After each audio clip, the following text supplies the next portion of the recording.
What is going on, everybody? It's Alex coming back to you with another video, and today we're doing a Packers 7-round mock draft. I wanted to always do one of these, and the last time I did one was September. So a lot of things have changed. Draft position changed. The team needs have changed. So let's have some fun. All right. So I don't really want to do too long of an intro. Kind of on a time crunch right now, as you can tell. Can't even get my hair good for class, but we got to get some good content out for you guys because we got a 3 p.m. Exam. So I want to make sure this is up to you guys before that, right? So let's see who we're going to be able to select. This is going to be a very interesting. Oh, very interesting how they have Najee at 16 on their big board. But we're going to see how the draft falls, and we are going to be turning off sound because of course, the Steelers are trying to trade back. We'll see who they take. Christian Barmore. My God, that'd be like the worst pick in my eyes. We're not doing trades because too much RNG. But looking at the guys who are available, I think these are. Ooh, I already see two guys who I'm a really big, three guys I'm a big fan of for this team. So obviously, right tackle it could be something that we address, but it's not going to be something we address in the first. What we need to address is the linebackers. You have two rookie linebackers. They were crap. All right. You guys have one of the worst run defenses in the league.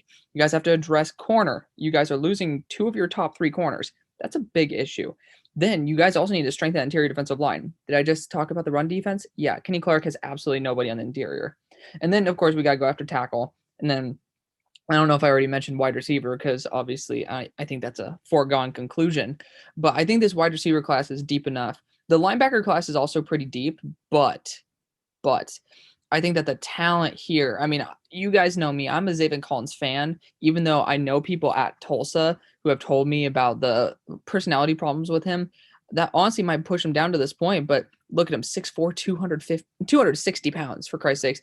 Best coverage skills I've ever seen in a linebacker, which again might show the fact that I haven't seen too many linebackers, but he definitely knows how to cover very well, especially for his size. And I think he's just going to be a monster. Nick Bolton could be another option if you guys really like that. Again, I was looking at Kadarius Toney as well. You could even talk about, I mean, Terrace Marshall. I'm not vibing with Terrace Marshall. He's a little bit too lazy in my eyes. You can even look at a guy like Rondale Moore here. I think Kadarius Toney is a little better personally. You could look, of course, at Greg Newsome, who would be a great addition to this team. But I'm going to be going the linebacker route because I personally think that we really need to hit on this one, and Zaven Collins is just too much of a beast. He's around 17 on my big board. So obviously, I'm going to be a little bit inclined to let Zaven Collins be the selection there. Hopefully, we don't get totally spammed with trade offers because that's just going to be really annoying. But I mean, so far the draft's fallen pretty well. I was not expecting Zaven Collins to fall to us, so that's a big plus. Oh my God, we are getting spammed, aren't we? Yep. So this is, of course, the only problem with paying for TDN's yearly package. But I mean, you deal with it. You deal with it. Dude, if Jamin Davis was at our next pick, I would feel a little bit bad because I like Jamin Davis quite a bit.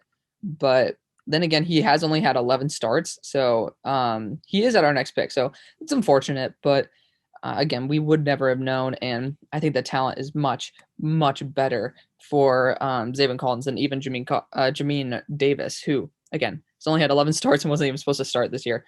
But looking for the Packers right now, there's three guys I'm looking at right now. We got Tylan Wallace, Dwayne Eskridge, as well as Seth Williams down here. Seth Williams we could probably pick up in the next round, but I don't know if I want to take a chance on that. Sage Surratt is no.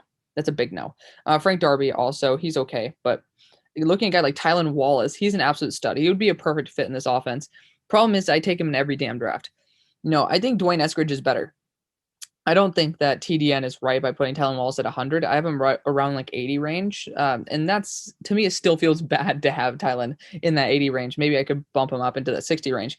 I have Dwayne Eskridge in my first round, and he's 24. That's his big problem. That's why he's pushed down in the later first for me. He's going to be a perfect weapon for Aaron Rodgers. And for you guys who haven't watched him, who thinks this is a horrible pick, please watch him. He is so fun to watch. I describe it as a guy on Madden when you do a slant and he just like breaks free, you pass it and he goes to the touchdown. Like, it's unreal. He takes everything to the house. 4.3 speed as well. So, I mean, and he plays at that speed. Unlike a guy like Rondale Moore, who I personally don't think he plays nearly close to that speed. I think Dwayne Eskridge really plays to his 4.3 speed and has some great route running skills.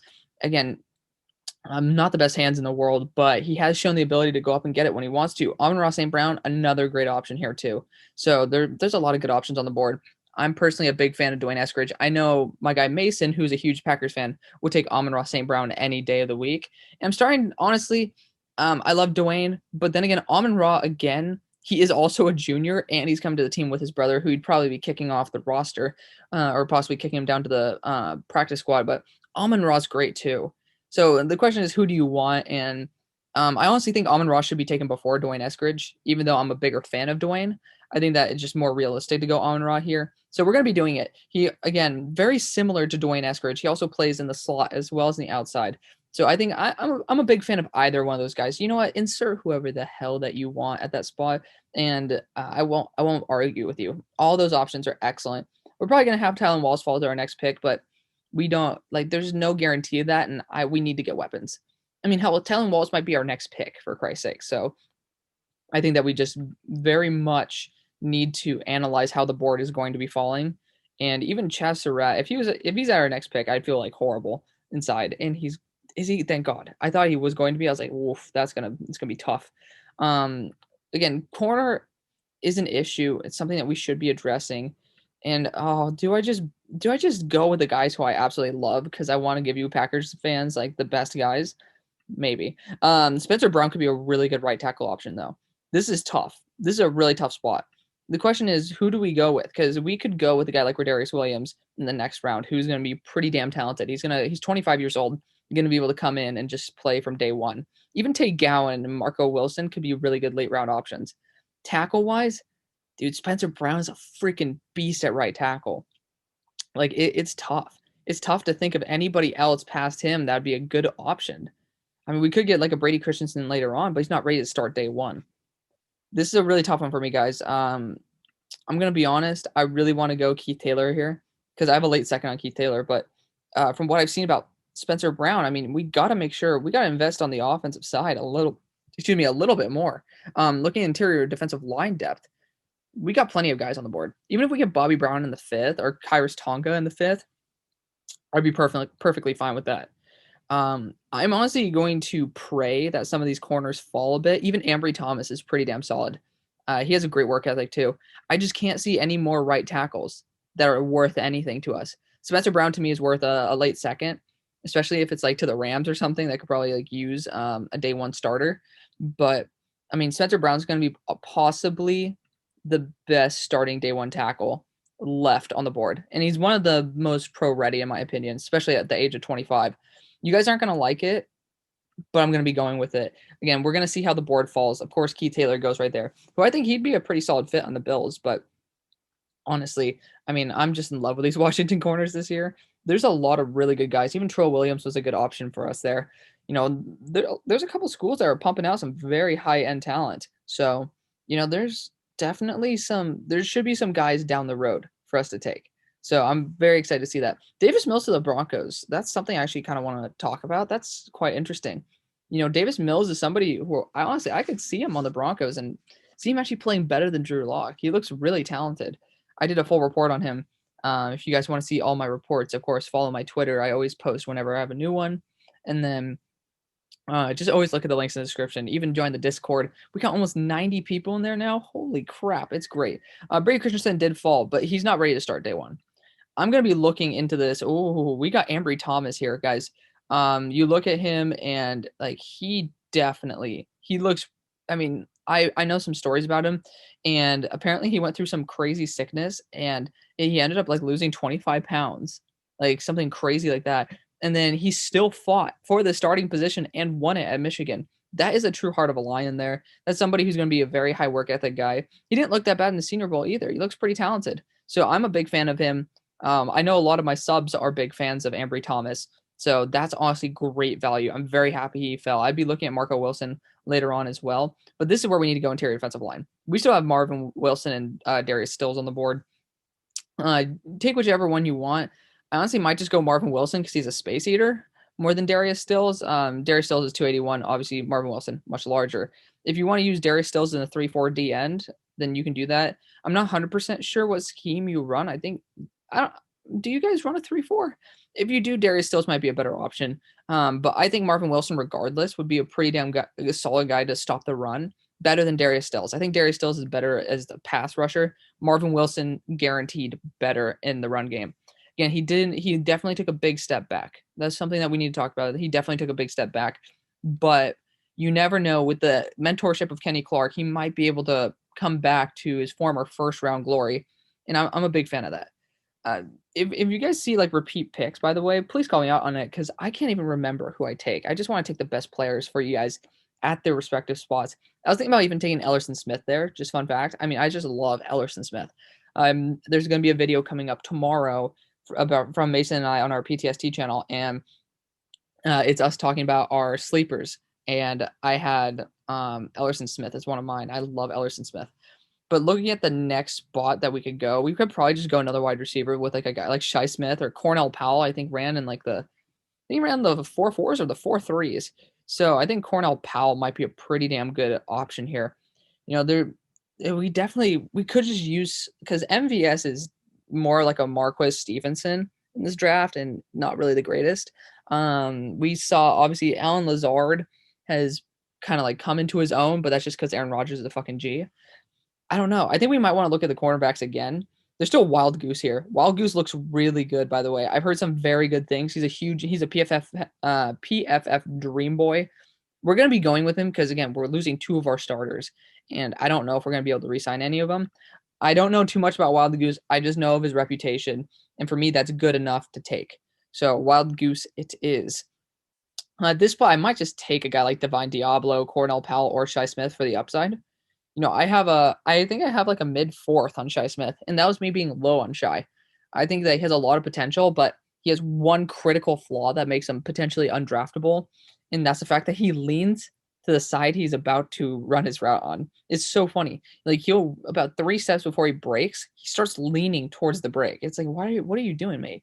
And I don't even know if he realizes it. We could look at some interior offensive line protection there. We can get a Jack Anderson, who wouldn't be too horrible. Jimmy Morrissey, who could be a really solid center. You did just lose, what's his name? Corey Linsley. So I'm probably going to be taking Morrissey in the next round just because it's a glitch. But we're going to imagine as if this is a real draft scenario. Tight end wise, there's nothing there. We could go another linebacker we want to with a Kwoni Dang, who's another one of my sleepers just because of the potential. A running back wouldn't be too horrible if you get Jamar Jefferson. Yeah, we're going Jamar Jefferson.